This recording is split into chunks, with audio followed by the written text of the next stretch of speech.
mais ou menos que ia de 17 a 24 anos, sempre era assim, com uma classe privilegiada bem inferior à mulher, e o homem representava o quê? Aquele que queria ter o amor da mulher amada, só que não podia, por questões o quê? Por questões financeiras. Ela muitas das vezes fazia parte de uma classe muito mais elitizada, e ele, claro, como já disse, um poeta economicamente menos favorecido. Aí nós vamos entender o mergulho do não entendimento dessa situação. Por isso que o mal do século ela é uma fase no romantismo vista como o mergulho no suicídio. Gente, até hoje no Brasil, para vocês terem uma ideia, não houve tantos casos de suicídio como naquela época computados, de forma oficial, tá? Quer dizer, isso aconteceu de fato. Tá? Os poetas eles queriam ter o amor da mulher amada e não podiam. Esse era o triângulo amoroso, que lá no realismo vai mudar. No realismo vai ser homem, a mulher e o melhor amigo. Esse é o seu triângulo. Nos romances aqui nós temos uma questão toda social e econômica aí. Vejam bem aqui, ó.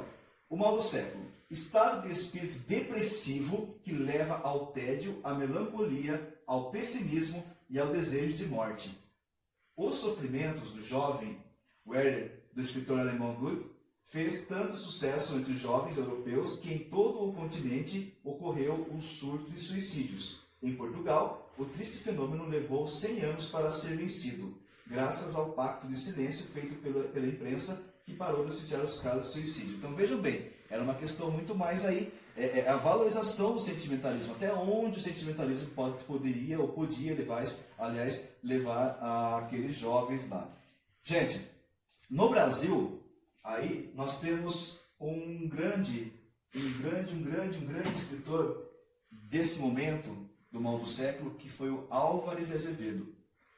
Álvares, vocês podem pesquisar, o Álvares de Azevedo foi um escritor que falou da morte, do suicídio, da melancolia, do tédio, da escuridão, da noite, como ninguém. Tanto é que em seus poemas ele retrata a morte como uma fuga. Tá? Então por isso que o suicídio era praticado, porque o suicídio não era visto como uma coisa ruim. O fato de eu não ter o amor da mulher amada fazia com que eu de fato cometesse esse ato.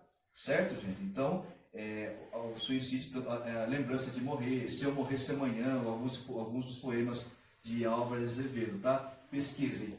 Vamos lá.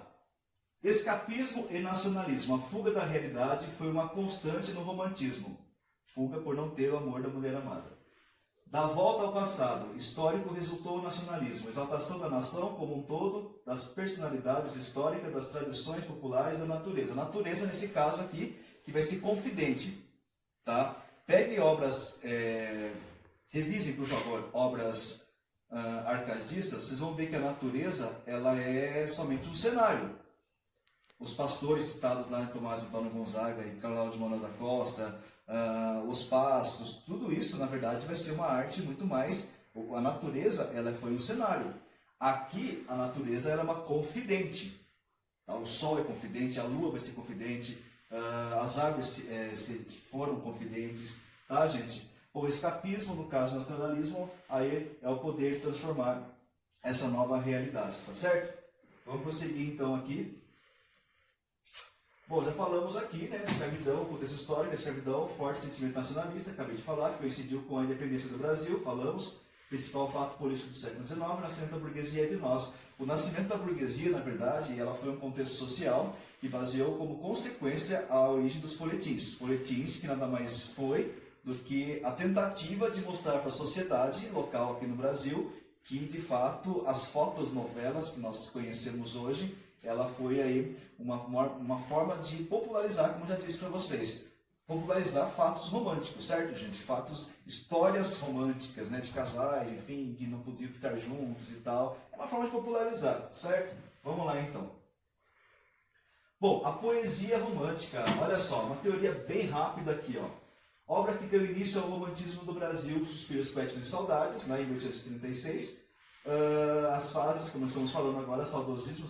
Saudosismo, gente, é assim, ó, depende muito do autor, tá? Alguns poetas românticos, por exemplo, Casimiro de Abreu, que foi um poeta da primeira fase romântica, ele foi um saudosista.